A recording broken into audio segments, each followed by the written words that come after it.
Hi, my name's Scott from Delnorth and I'd like to introduce you to the Delnorth Lightweight Petrol Post Driver. This unit is not only the fastest and most cost-effective way of installing a roadside guidepost, but it also meets and exceeds all WH&S standards.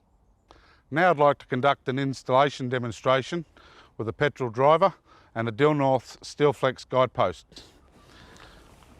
To enhance the features of the guidepost, we encourage you to make a small chip in the ground and we get rid of the spool.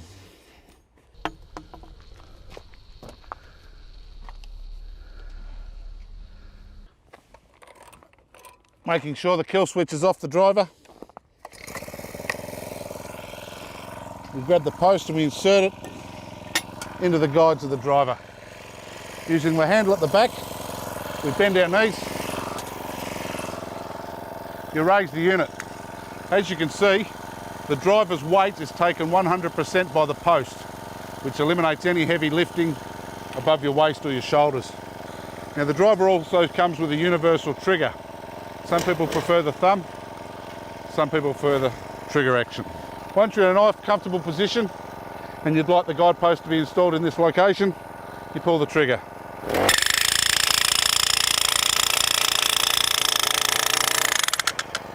Once you've reached your required depth, use the kill switch. Place one hand on the handle at the top, one at the bottom, and reverse a couple of steps, removing the driver from the post. There you have an installed Steelflex Delnorth guidepost.